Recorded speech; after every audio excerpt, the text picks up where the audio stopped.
the entire premise of the book hinges on one belief, and that's that the world needs your message. So good. The world needs your message, but it's not going to wait. It's not going to wait passively for it. It's not going to wait patiently for it. Like, we need your message, ladies. We need your message, but we're going to move on without it. Yeah. And Oh, so so good. there are hundreds of thousands, maybe millions of people in the world right now. They are desperately waiting for your message. But if you don't give it to them, they're going to find somebody who will.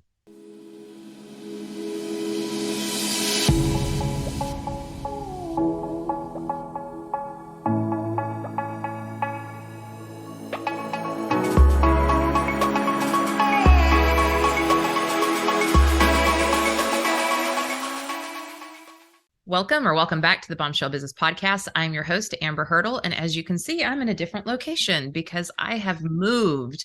But the problem is my office stuff isn't here yet. So you get me on my couch with no art on the wall, but you have the fabulous Matt McWilliams, my friend of a long time, who unfortunately I haven't talked to also in a long time, but Matt's a good human, a very good human. I'm going to say that before I read his official bio.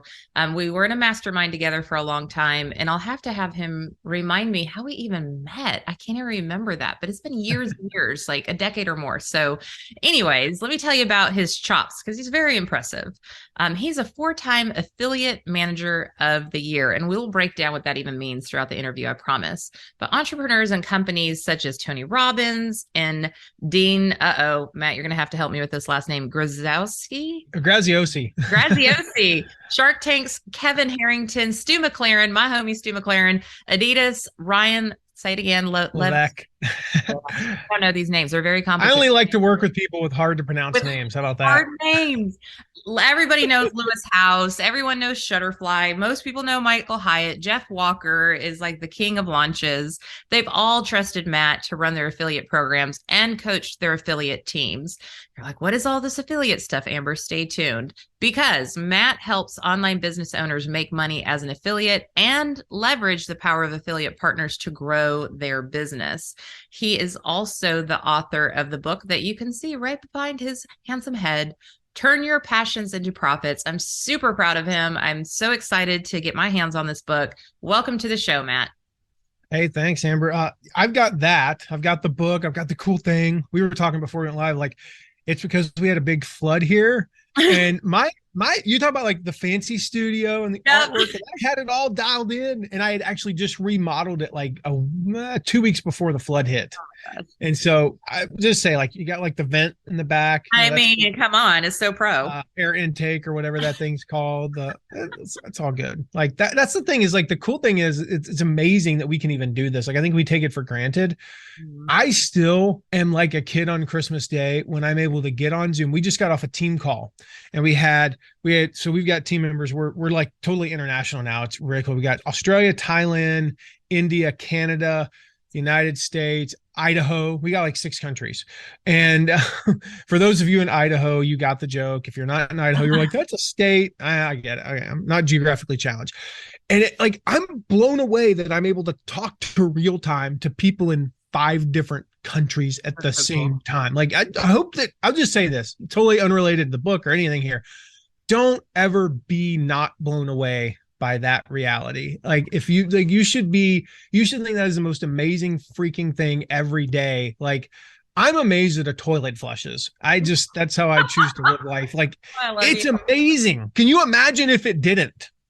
Just think, if you've ever been in that, let's not get all there, but if you've ever been in that situation where it didn't, you would spend the rest of your life blown away by the fact that it does. So all these little things, and I think the internet and the fact that we're able to do this is one of them. So there you go, y'all. We're done. People are, they're like, oh, it's so hard. And like, it was like, for sure, it's been super hard since the pandemic. We were grinding pretty hard before the pandemic, then like all that trauma that came with it. And then everything, the vengeance, we're all trying to get caught up. Like, I get it, it's stressful, but really, we were living in some of the most prosperous and fulfilling and freedom loving and just really good times. Like, we don't have to go too far back for you to not expect all of your children to live, to know that your husband's going to go to war and not come back. Like, I mean, there's so many things, like disease and all kinds of stuff. We're living in good times. Like, let's not forget that when things feel burdensome, our toilets flush. which is very important. And we could talk to each other like this. It's great. So Yeah, anywho, let's talk about affiliate marketing, because sure. that's a term that, as you know, despite being friends with you for so long, I have not really dipped my feet into, because it's like one more thing that I don't fully understand the how-to behind the scenes. And it's just Yeah. always seemed like, oh, I'll do it next time. So I'm personally super excited to tap into your genius again. But I think a lot of our listeners or viewers on YouTube are going to want to know this too. So can you just tell us, like, what is affiliate marketing? At its core, I mean, the concept of affiliate marketing has been around for 5,000 plus years. I mean, they were doing it in ancient Rome. I don't know ancient Roman names other than Claudius and Claudius. Julius? Julius, I think, was an ancient Roman name, but he was like emperor. So that's probably not relevant. But I mean, if you think about it, like they're walking down the street and one of them's like, hey, I'm going to recommend a deli to you. And he takes him to the deli, introduces him to the owner, and the owner says, hey, your next sandwich is on me. Thanks for the referral. That's affiliate marketing. Yeah. And really all we did 30 years ago ish, 25, 30 years ago, is introduce technology to it. So now what I'm able to do is refer business to you, and I get a referral fee, AKA an affiliate commission, without having to necessarily have the personal relationship or personally hand it off, send an intro email. Like I'm able to do that through a link that sets a cookie on the browser, and the technology takes care of it and says, hey, Matt sent this business. Give him money as a result of this transaction. I mean, at its core, that's really all that it is. It's recommending a product and service or service. I often tell people the best way to get started, like, what do I recommend? Take a look at your desktop, both virtual, your physical desktop. Right now, I've got Michael Hyatt, former client. I've got his full focus planner, something that we do recommend, right? I've got my book, that's weird. I'm like, hey, I recommend my own book as an affiliate, but I do use an affiliate link when I recommend it. I've got virtual things. I've got the software that I use every day. If you're in gardening, go look at your gardening shed and your tool shed and say, here are the tools I recommend. Here's the seed I use, the soil I use. If you're in the health and fitness industry, I'm looking on the other side of my office right now is our gym. And so I see the pull-up bar, which I highly recommend, and the elliptical machine and the rowing machine and the benches and the weights. Like I see all those things. And those are things that if I were in the health and fitness industry, I would recommend those products. I'm not, so I don't. And so usually it's right in front of you. It's the things you log into every day. It's the courses you've used, the products you're using, the services, the people that you've used. And I don't mean use people, but hey, this guy coached me and he helped me go from $100,000 to $1 million. Maybe you should recommend him as an affiliate, because that makes sense because you have a personal experience with it.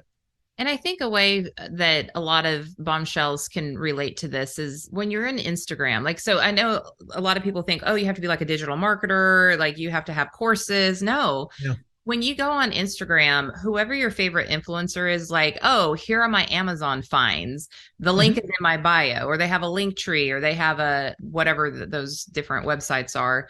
Then when you click on that link and you go buy the hair dryer that they say is the best hair dryer on the planet, they're getting a small percentage of that commission because that link is coded in a way that tells Amazon this person referred it, cut them a check at the end of the month, right? I mean, That's like pretty basic. So even if you're a salon, for example, if you're making recommendations of products and you don't have affiliate links for them, you're missing the boat. Like you should have a page on and I used to have a page of affiliate links on your salon and be like, here's everything we recommend with a little asterisk. By the way, I might get a small commission at no cost to you.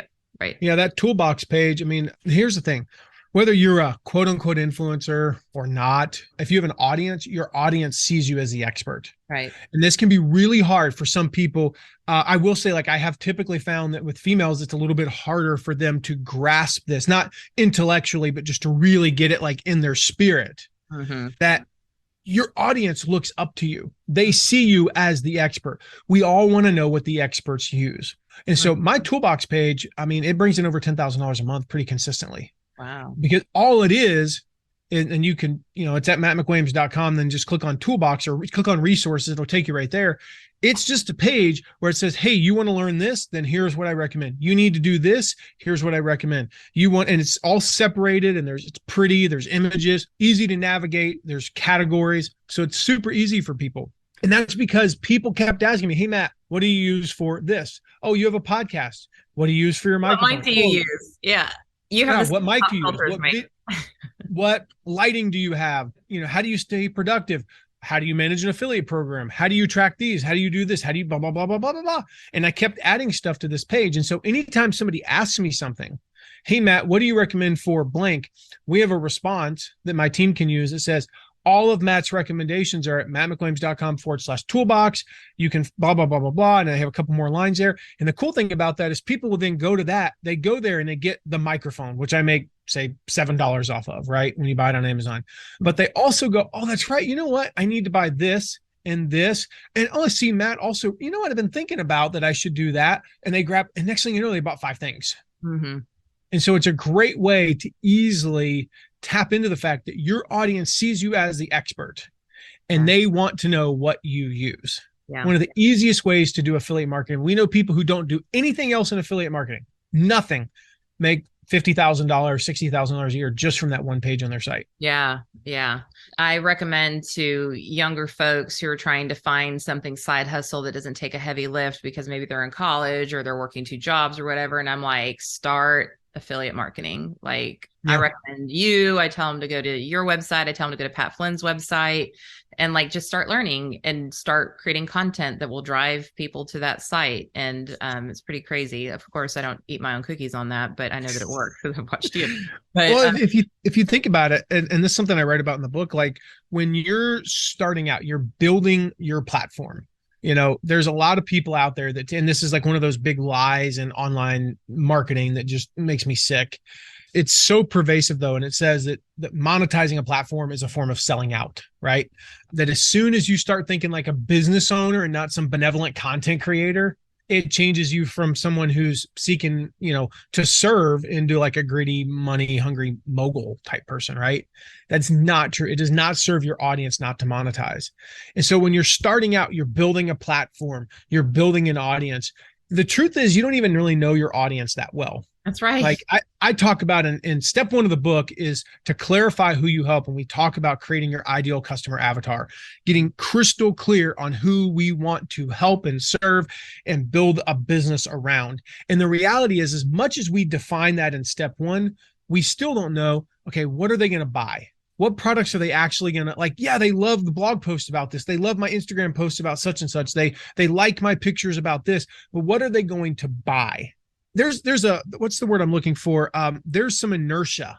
Yeah. Good word. To like right now where I'm standing, I have to go all the way over to the stairs, walk up the stairs, walk down the hall, take my wallet out, bring it back down here. And I cannot tell you how many times I've been like, I'll save that tab. And then a week later, I'm like, I don't know that I really want to buy that. But if I'd bought it a week before, let's say it was $97, I might never have used it and the person would have made $97. And I'm not saying that's how you build your business, as people who buy your stuff and never use it, but you'd kind of like the $97, right? So there's inertia to buying. But if I create a product that I don't know if they're going to buy, I go through all the effort. Let's say I'm creating a course. I shoot all these videos and I do all the marketing. And it turns out my audience doesn't even want to buy something that's like that. Then I've really made a big mistake. Like I'm out a lot of money and effort and I've sold nothing. So option 1 is you create a product, right? I'm not sure if they're going to buy it. I don't know what price point I should sell it at. I'm not even sure how to market it because I've never really sold anything before. The other option that most people end up doing is like, well, I'll just give away content indefinitely. I'll just never sell anything. Well, that's not a business. That's a hobby, right? A very expensive hobby. So what we've discovered, what I discovered about 15 years ago is that affiliate marketing bridges the gap between having nothing to sell and selling nothing at all. And it allows us to be able to come in and start promoting affiliate products. We monetize immediately. Like I can tell you right now, I was so close years ago before we met. I was waking up at 5:30 in the morning. I was blogging. I was creating podcasts. I was doing all this stuff. I wasn't making any money and I was about to ready to burn out.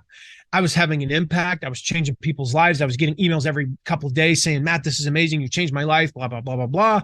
But eventually the thing is like the kids' soccer, they don't take those emails as payment. Right. Exactly. My wife is going, hey, the mortgage company called and, they don't take the fact that you grew your email list by 50 people this week as payment. Like you have to have actual money.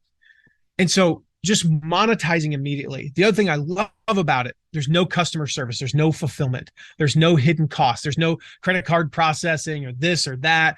There's no risk. all those things. Like I love having courses. I love our customers. Sometimes though, I just want to do a promotion and make the money without all the hassle. Yeah.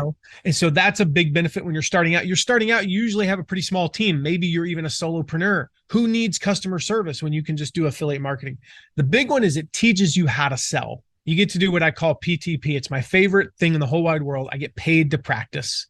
Yeah. I get paid to test out subject lines and see what's going to work. Or maybe I go live on Instagram and I find that if I go live for 30 minutes, I can sell 10 versus sending an email and I sell 2. Yeah. So maybe I just need to go live a couple times a week and make a lot of money. I don't know. Maybe you'll find the opposite. Maybe you'll find that going live on Instagram with your audience, you sell 2, but you send 1 email, you sell 10. Well, you learn something, So you learn how to sell. You learn what works for your audience. You promote 2 similar products. One of them is $97. The other's $497. And just as many people buy the $497 thing. What have you learned? They'll buy the higher ticket price. Why would you sell something at $100 if they'll pay 5 times more and buy the same number of people? So what I'm hearing you say is like, if you practice with somebody else's product, that informs your strategy for your own products. Should go that route? And that's, I think the best part. Do you know Dave Chesson, Kindlepreneur? Oh yeah, Kindlepreneur. Yeah. I was just going back and forth with him on a DM yesterday. Yeah. So he was my Nashville neighbor before I moved. Oh, cool. Such a great guy. He and his wife, Tiffany, yes. Enjoyable people. I should say they, because she's very involved in the business too. And I don't know if he still does this, but I know at one point, like he would write like a really in-depth blog post about a book, and then he would have an Amazon affiliate link to it. And then he would test the content, and then that would determine if he was going to, so he would drive all the traffic, he would build his SEO, and everything would be to just get an affiliate margin off of this book. And then he would replace the link with his own book. So now he's already got the site built up. He already has the SEO going. He always has proof of concept for his book.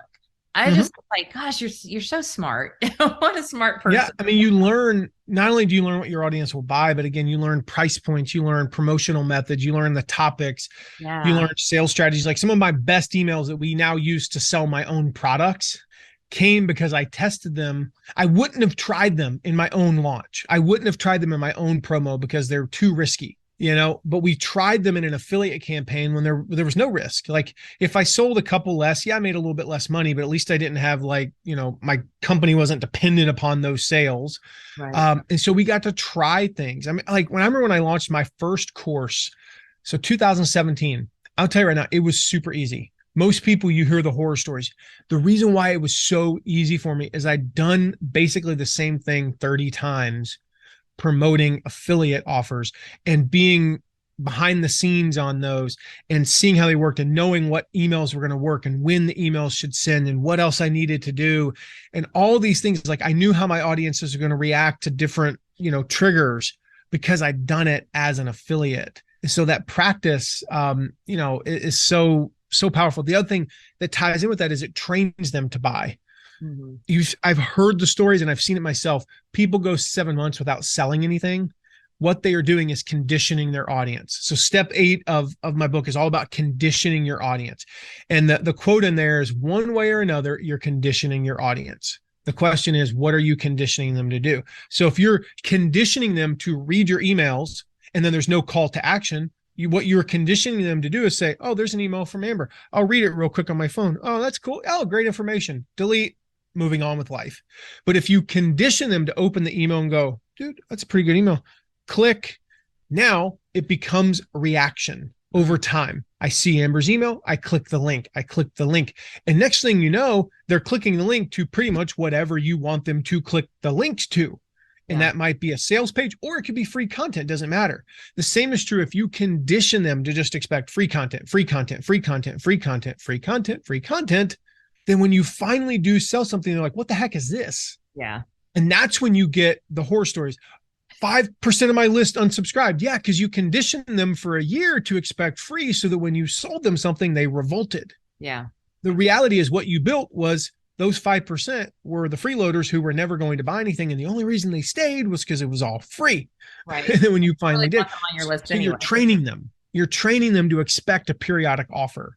And no, and I also want to point out, because we're having really aggressive sales conversations over here, but if you have people on your list who don't buy anything, when we say list, we mean your email list, so your Or newsletter, followers, or your followers. Yeah. your followers, whatever.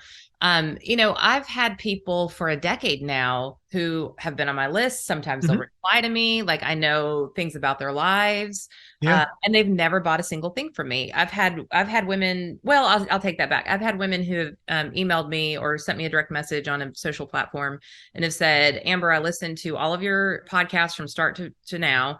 I binged them. I bought your book. I downloaded the free workbook that came with it. And I took my business from fledgling and whatever to, my first 6-figure year. And then the second year I sold it, at a whatever profit. And so like that, maybe all they've spent was $14.99, Yeah. but that also then gives me a quote or something that I can use in sales. So like it's not all lost. And I, No. from a female's perspective, we're a little more okay with people not buying everything. But I also think from a female perspective, we undervalue ourselves. And so we Yep. need to be a little more aggressive about selling. So that's why I was super excited to get you on the show. Yeah, and to be clear, what I mean though is that person who binged and bought the book and hasn't done anything else, you still set the expectation. Like Right. if you had gone, if they'd been on your list for a year and a half and you never sold anything and then you did, Yeah. rather than then even buy the book, they would have just been like, oh, I didn't know this was ever going to happen, and they would have clicked on subscribe. Yeah. And so again, the point is like, what are you conditioning them to do?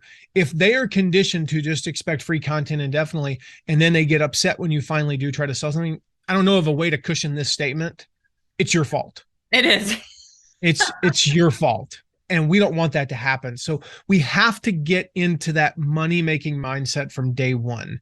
We have to, like I always tell, like this is in the book. There's throughout the book, I'll see if I can find it here, but we have declarations. I'm a big believer in verbalizing, out loud, the truth, right? And one of them is I run an online business and businesses make money. All right. We say that out loud, like, okay, I run a business. Businesses make money. When Walmart opens up down the street, you don't walk in and like expect to just be able to get free advice on how to do whatever it is, that you want to do for 6 weeks before you buy anything. Like, no, they sell stuff on day one. You walk in the store with that expectation.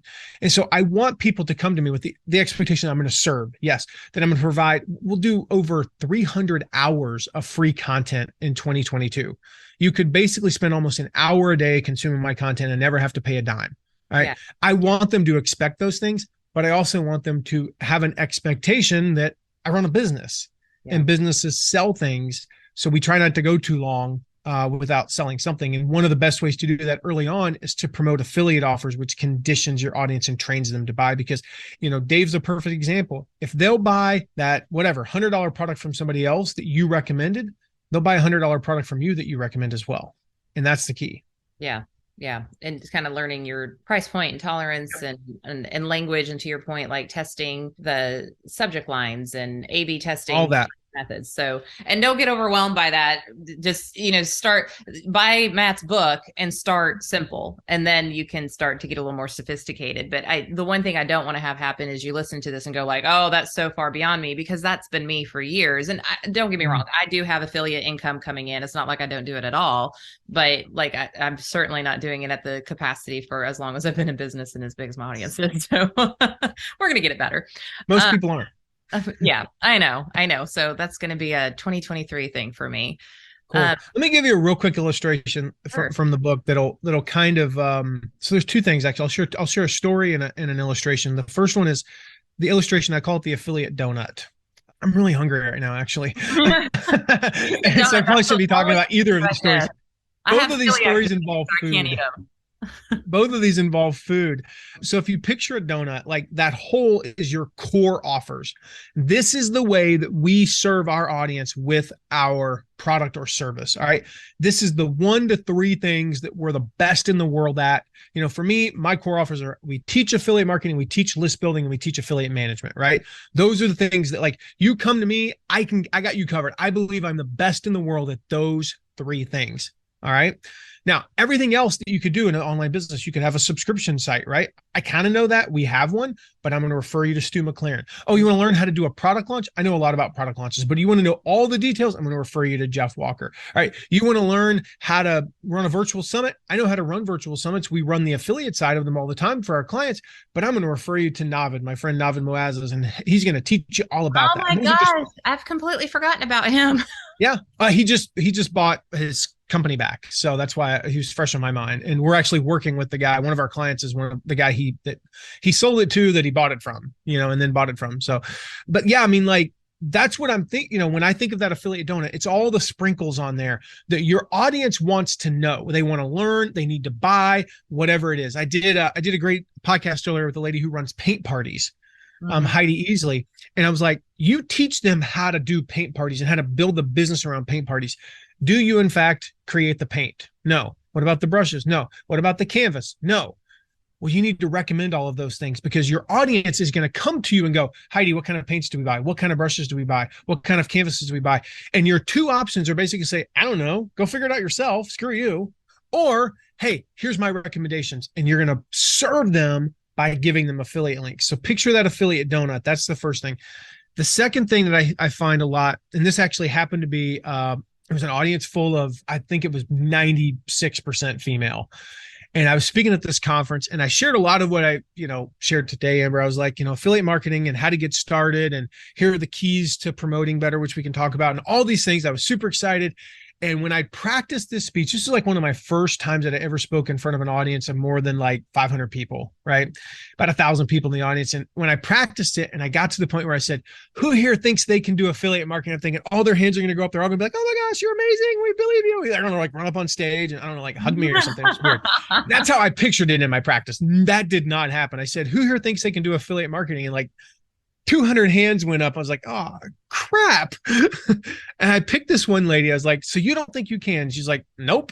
Like, why not? She's like, I don't know if I can sell somebody else's product. And I'm like, all right. And I'm making this up on the fly. Like, I have not prepared for this. I'm like looking up on stage. I'm like, well, there's two chairs here for the next speaker. I was like, come up here and sit down. Oh, I love it. You know what? I'm literally only told her that because I knew it would take her a while to get up on stage while I thought of what the heck I was going to say. And I figured it out as she was about halfway up. I was like, all right, restaurant. Like, okay, I got this. I said, sit down. I said, tell me about we got her a mic. I said, tell me about your favorite restaurant. She's like, well, such and such place. I was like, okay, where is it in town? She's describing where it is. What's it like when you pull up? She's like, oh, it's this old building. It was an old schoolhouse. I still remember that. It was like this old schoolhouse they turned into a restaurant. It looked really cool. All right, what about when you walk in? She starts describing the ambiance and the decor. And like, this sounds amazing, Okay, what about the service? She tells about the service. She's like, it's my water glass is always full, but it feels like the waiter's never there. It's one of those places. I don't know if you've ever been in a place like that where it's like, how do I have water all the time? And I don't remember the waiter getting in the way. And he doesn't want to, he talks enough, but not too much. And last week, the service is so good. Last week, my husband and I went and we forgot our doggy bag. The waiter almost got hit by a car bringing it out to us. Like, the service is amazing. Okay, now this is the big question. By the way, don't ever ask this at 11:30 in the morning at a conference. Turns out that part was a mistake because people almost revolted. I said, tell me how good the food. Tell me about the food. And she starts describing this. It is nothing short of a sensual experience. Like, it was like a group full of Pavlov's dogs in there. We're all like drooling, just ring the bell and we're going to just start slobbering. She's describing this food. It's amazing. And I looked at her and then I looked at the audience. I said, who here wants to eat at that restaurant? This time, every hand in the place did go up. And I looked at her and I said, you just did it. She's like, I did what? I said, you just did affiliate marketing. You sold 1,000 strangers on someone else's product. Don't tell me you can't sell your own audience on someone else's product. That's all it is. How would you sell your best friend? How would you tell your best? We do that all the time. I ate at this restaurant last week. It was amazing. I know you like mac and cheese. They have the best mac and cheese I've ever had in my life. That's all we do. Yeah. And it really is that simple. Years ago, before affiliate marketing was like a whole thing online, and there was like course creation and stuff, like back in the olden days. I guess the olden days of the early 2010s. Yes, truly, that's. I guess I was what is it, 2023? So I don't know. I was in my mid to late 20s, and I've been around Lebanon, Tennessee for, eons, like almost 30 years. So everybody knows me, and was very involved in the community. So I was always at all the events and everything. And I had a friend who owned a jewelry store, and I was very close with her and her husband, and I was at all these events with them. And I've got very acidic skin. So when I wear, and I'm the queen of, I like Khloe Kardashian hoops and always have been. And so these cheapos that I buy because like I'm going to lose them or, whatever, or because the nice ones just aren't quite big enough for me. And so when it rubs up against my skin, like it tarnishes. So I just throw them away. Well, apparently wore one pair that was tarnished too many times for her taste. So she just shows up to an event one time and she pulls something out of her purse and hands it to me. And I was like, what's this? And she's like, silver hoops. And I was like, oh. She's like, you need to take those tarnished ones out of your ears, put those ones on. And I was like, okay, well, what do I owe you? She's like, nothing. And I was like, no, I'm going to pay you for them. And she's like, no, you go to everything. You are my model. And then I started noticing like lots of people in the greater Nashville area would just give me things. When I had Planet Nashville and had a celebrity event planning company, like lots of people wanted me to wear their stuff or whatever. This was before Instagram. This was before, influencers. Yeah. And I didn't understand that I was an influencer. And I always got all this free stuff because people just wanted other people to know that I chose this. And I am the mouth of the South, as you know. So I'm like, oh, you got to go to get Gigi's Gifts and Jewelry. Like, oh, you have to go to Mokara Restaurant. Like I share because I love it. And I want people to enjoy these things as much as I enjoy them. But now we have the opportunity to then just make a little commission off of it. And that's not a bad thing. It helps you grow your business. It helps you provide for your family. It's helping somebody else grow their business. Like it's a win-win-win. Yeah, that's all it is. I mean, at its core, that's all it is. There's an illustration in the book that I love. I had our graphic designer do this. And it's when I'm talking about kind of the tech side of affiliate marketing. And it basically shows like these ancient Romans. And because I mentioned them earlier. Yeah. And it says, so one of them says to the other, so if I send you customers, I get cookies, right? Because we're talking about how it sets a cookie and all that. And sure, something like that, And so, I mean, but if you think about it, it's just such a simplistic concept. We just added that technology to it. Yeah. And it's not as complicated as we think. And if there was any blessing in COVID, it was that lots of people got caught up on technology. Like lots of people figured out the Zoom. Lots of people figured out like how to follow links and that sort of thing. And so that's a good thing. So Matt, when does your book officially come out? Like when can people buy it? Yeah, you can buy it now. Amazon, Target, Walmart, they sell books. They sell my book, but best place to get it, because you're going to get some tons of awesome extra bonuses. If you go to passionsintoprofitsbook.com / let me double check / Amber, passionsintoprofitsbook.com / Amber. There's some extra bonuses there for your listeners, your viewers, Amber. We've got, so step one of the book, for example, is all about getting clear on your passion, getting clear on who you serve. Right. And so we dive deep, but not as deep as I wanted to, because when you work with a big publisher, they say, make the book shorter. And I'm like, that's okay. They've got my book and there's a chapter on it too. So I could just combine the two. Yeah. I want it to be like 800 pages long. They're like, we want to make money on it. And that's a lot of ink and paper. And so we talk about ideal customer avatar. And so there's a bonus that walks you through more into that. There's an email marketing masterclass as well, because we talk a lot about email marketing, but we don't get to go as deep as I wanted to. And so there's a bunch of extra bonuses, almost $800 worth there. If you go to passionsintoprofitsbook.com / Amber. Okay. Well, we will put that in the show notes. We'll put Matt's toolbox in the show notes. Obviously, you want to go to that site to get the bonuses. And Matt, I ask this to every single guest. It's my favorite question. What parting piece of advice? It can be anything. It could be like, here's where to get the best brisket in Texas. Like, I don't care what it is. What is your piece of advice for a bombshell, a bold, brave, unwaveringly confident woman in business? I don't know why, but when you said that, there was a particular story about a lady in the book that came to mind. I'm probably going to butcher it. I wrote the book, just to be clear. I mean, I wrote every word, but I don't remember quotes very well. But there's something that really, as I was going through reviewing the manuscript, and I remember it was one of those like, really, I wrote that? Like, that's really cool. It impacted me. And like the entire premise of the book, I'll get to her story in a second. The entire premise of the book hinges on one belief, and that's that the world needs your message. So good. The world needs your message, but it's not going to wait. It's not going to wait passively for it. It's not going to wait patiently for it. Like, we need your message, ladies. We need your message, but we're going to move on without it. Yeah. And so good. There are hundreds of thousands, maybe millions of people in the world right now. They are desperately waiting for your message.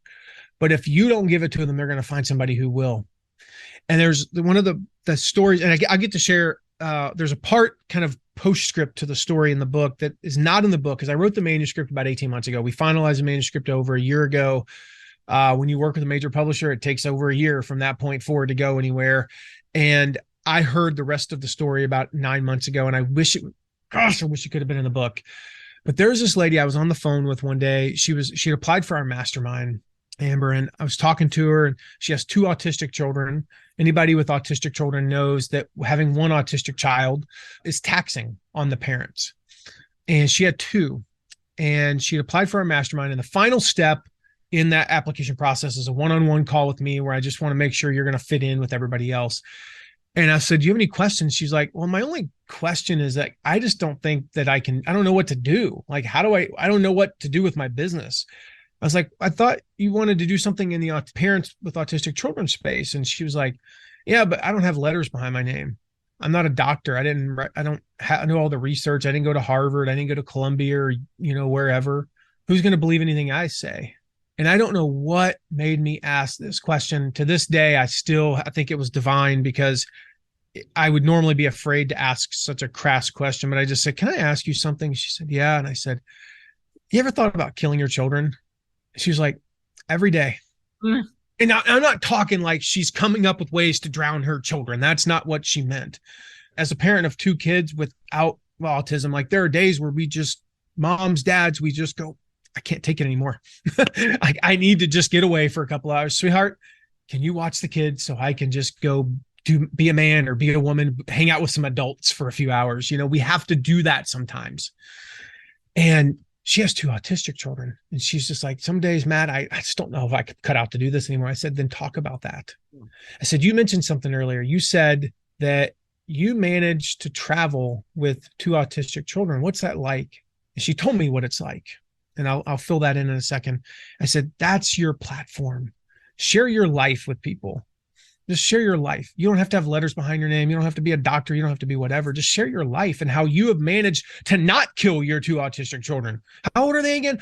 13 and 10. Yeah, you've raised for 23 collective years. You've managed to survive. Go talk about that. And she did. And if you fast forward about a year later, this is not in the book, but she started a platform. She has over 10,000 YouTube subscribers. She's changing the face of that industry. And she's reaching people. And there's one video that she shot that she sent to me and said, she said, remember our conversation? I said, of course. She said, well, this was the big result of that. And it was a video she shot about traveling with autistic children. The thing I didn't know until I talked to her is when you have an autistic child, let alone 2, traveling is one of the most stressful things you can do, because most of the time they become, autistic children are much more likely to be creatures of habit. And now you take a child who's used to a certain routine, you wake them up early or keep them up late, because you never can have a flight when you want to, and you put them on a flying metal tube at 35,000 feet, and things are happening to their bodies that they've never experienced before. To me, I go, my ears feel funny. To an autistic child, that can be like torture, because they don't understand it sometimes. And she has learned to travel with them without feeling judged, without being afraid of what people are going to say if one of them bursts out, and they don't. And she's learned how to do that. So she did a video 10, 15 minutes long that taught people how to do that. And I'll never forget, I read one of the comments. The lady said, I've got a 7 or 8-year-old. We haven't left the county that we live in like 5 years. I've been too afraid to travel anywhere. Because of your video, I just booked a flight. I can't remember if it was like San Diego or Hawaii or something. Like, it was like a long way away. And to me, when I think about that, like that's what the power of like realizing, no, you don't need the letters behind your name. You don't need to be a quote unquote expert. You are an expert. You're an expert at what you've done. So I think about everybody, with your people, Amber. I'm thinking, oh yeah, there's other people out there saying the same thing. Yeah, but maybe it's a man, maybe it's a dude. You Mhm. got some dude like, and he's been fit since he was the age of 16, but you're a woman who knows what it's like to struggle with fitness or whatever. Okay, so that's your angle, Yeah. or maybe there's another woman saying it, but she's married with 4 kids and you're a single mom. That's your angle. Like Right. we find that differentiator, and that's our angle. And her angle was like, I'm going to be the person who says up front, I'm not a medical expert and I don't know what medicine your kids need to be on or any of that stuff. And I don't know what a cerebellum even is.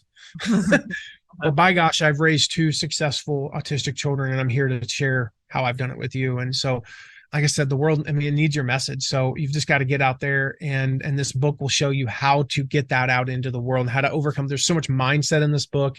I was really hesitant to delve like into the psychology of a lot of things, but I got told by a lot of people that was some of the most powerful stuff, Amber. And so we talk about how to get over those mindset blocks that are keeping people from getting their message out in the world, because there are so many messengers out there that have been silent, and it's time to stop being silent. I've been in this game again for a decade, and I still have to address I call Yeah. her, she sits right here and she and tells me that I can't and I won't and I'm not worthy and all that, or you're too much, or all those things. And I tell my audiences the only difference between me and you is I tell Gertrude to shut up. She's Mm-hmm. here every single day with me. I'm not special. I get it too. But I'm like, oh, Gertrude's piping up again. Shut up. Move on. That's just You ever seen the movie? I think it's called Luca. Luca. It's a Disney movie, and the side so mine is Silencio Bruno. It's basically like he says Bruno is the voice that's Yeah. of negativity, and it just so like sometimes I even do the same thing. I'm just like, you know what? I hear the voice. Yep. Stephen Pressfield says that fear is an indicator. Yep. Fear is telling us what we have to do. Lean So the into. more scared we are of something, the more sure we are that we have to do it. And so I'm just like Silencio Bruno, but yeah, give it a name. I think because when I say Silencio Bruno, what do? I start smiling, Yeah. like screw you. Yeah, I love it when Fear. audience members I'm like, okay, you got to name her today. What's her name? And like they all come up with the craziest names, and there's usually such Yeah. a conversation after Don't it. name her Jennifer. That's don't know that. Yeah. Like it's got to be Gertrude, Bertha. Bertha, It's got to I be something like know. that. That's why I'm like, like Eastern European names from 1923, like something in Yeah. the brain that like you won't be calling one of your friends or whatever. Like have a name that you can be mean to and feel good about Just it. Google most popular Romanian female names in 1920, and you're There you go. you're on the right track. Yeah. Yeah, I'm sure that's a Google result somewhere. gotta be. Yeah, especially after one of my keynotes. So, Yeah. well, now we have Gibbs with us. So he's come for this. Aw. But Matt, this was really, I knew it would be. This has been super helpful. I appreciate that you've explained it without making us feel overwhelmed and showing the opportunity versus like all the, there's a 7,000 steps you have to take. Like, I love that you're putting in a very, your success path, to use Stu McLaren's verbiage. Is there anything else that you want to share with our listeners before we part ways? No, I mean, just again, there's an old saying, and I don't remember who. It's probably one of those things that's been attributed to like 8 million people. When the student is willing, the teacher will appear. And right now, there are people waiting for you to appear. They're waiting. They're willing. They're waiting for you to lead them. The only question is, are you willing to be their leader? And one of the examples that I write about in the book is like this concept of leadership in terms of a platform. And I talk about just, that we only have to be one step ahead. Like leadership it's scary. We feel overwhelmed. We feel inadequate. Just like the lady that I was just talking about. Like we feel that way. We feel like I'm not qualified. And I write about a guy named Alan Thomas, who's a weight loss coach, actually, a dear friend of mine. And he talks about how, he woke up about the age of 60, weighed over 300 pounds, 9 months later, weighed 175. And when he coaches people, they say the reason why we were attracted to you is you're not the guy that's been like in shape since you were 18 years old and is trying to tell me, who's been overweight for 30 years, how to lose weight. Like you don't have any concept of how to do that. And I think about the example I write about in the book is imagine you're on a hike and you've got like the super fit friend who's hiking with you. The kind of guy, he's always been in shape ever since you knew him. He wears bike shorts to like a cookout for no reason, jogs in place at stoplights, smells like soup mix all the time. Like he's that guy, right? Like he's just you don't have to ask him if he does CrossFit because he's already told you that he does it 6 times this week. And he's 2 miles up ahead, yelling back at you, going, "Hey, hurry up and watch out for the what?" Like, I'm on a dangerous hike. Like, there's when I wrote this story, I'm thinking there's actually a place I'm thinking of where I thought I was going to die a couple of times, on this hike. The better place to lead from, that we think we have to be the guy that's 2 miles ahead, that we got to be way ahead of our audience. What's a better place to lead from? One step ahead, right? You reach back, you grab their hand, and you say, "Hey, watch out for this thing here. If you slip, you're going to fall and die." And we think we always have to be 2 miles ahead, ahead, 2 steps ahead. We don't. We just got to be one step ahead. And I'm very transparent all the time. Like, I hate, like, I accept that I'm a leader. I accept that I'm an influencer. I accept, like, great, whatever title you want to put on me, cool.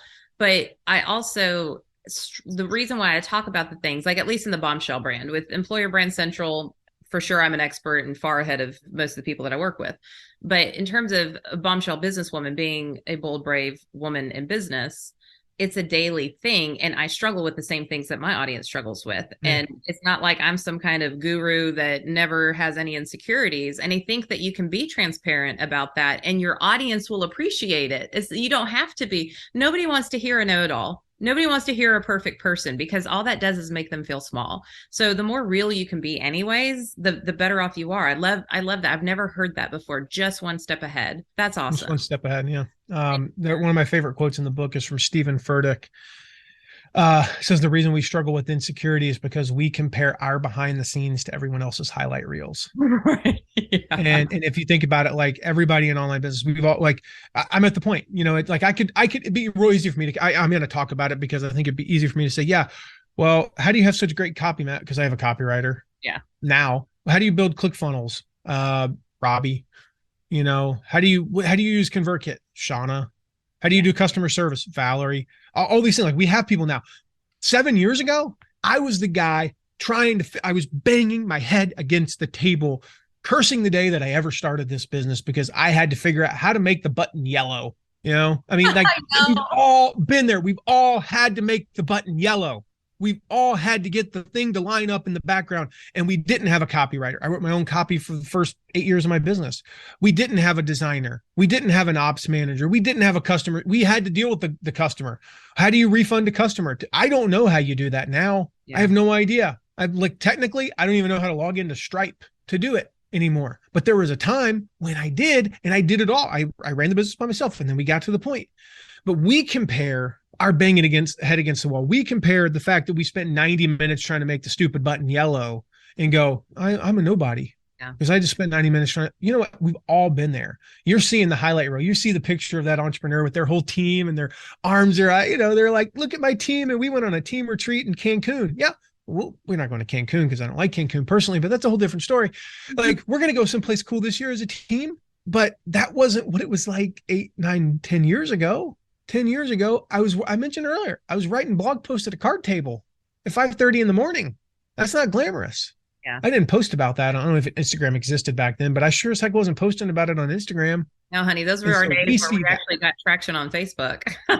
Yeah. We see the highlight reel. Yeah. And we're comparing our behind the scenes. John Acuff says, never compare your beginning to someone else's middle or end, and we do that. So stop doing it. Like, run your own race. I know it's so cliche, but take advantage of the fact that you're only one step ahead. Take advantage of the fact, I write about the 7 archetypes of leaders in the book. And one of them is, we call it the jolly journeyman. Like, you're the jolly journeyman, you're the hesitant hero. You're not what we call the master maestro. Like, you're not the person who's leading from a place of authority and leadership. You're not Gandalf, you're Frodo. Yeah. Right? And there's nothing wrong with being Frodo. Yeah, you've got Gandalf, but there's nothing wrong with being Frodo, he's along for the ride. He's discovering cool stuff. And then what does he do? Indirectly, not really in the movie, but he shares the cool stuff he's learning with his audience. That's a place to lead from. Yeah. And so just be who you are and embrace the fact that maybe you're not the world's leading expert. And to this day, I still don't fully understand why certain colors work better on certain things and all these things about marketing. Like, I don't understand half the stuff I do and why it works, but I share what works, and we're able to help a lot of people doing it. You have been for a very long time. It's been so fun to watch your ride. It's been fun to be on it. Yeah, I bet it has been. Even the 3 hours I spent trying to make the button yellow, that was even fun in retrospect. I've had those I'll moments. never forget how to do it.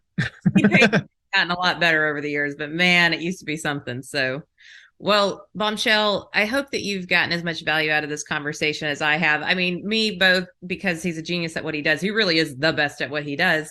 And also just to catch up with an old friend. But you can find more of Matt at he's on Twitter, so he's Matt McWilliams 2, and he's on Facebook, Matt McWilliams Consulting. And then you can get your first 100 affiliates at mattmcwilliams.com/MMC first 100 opt-in. So all Actually, if you just go to mattmcwilliams.com/first 100, FIRST 100, that's an easier one for people to remember. I think it just redirects to that other one. and we want you to get the book, but go to mattmcwilliams.com/toolbox. And then anything else that we talked about, I took a couple notes here. Passion into profits /Amber. So get his toolbox to kind of see how he does his affiliates on his site, then go to the other site to grab the book and learn more about it. And I might try to link to some of the money mindset episodes that we've done here recently as well. That might be good to kind of reinforce what Matt's talking about. But Matt, thanks for being on the show. It's so Thanks good for having me, Amber. So good. That's been awesome. Okay, Bombshell, you know what to do.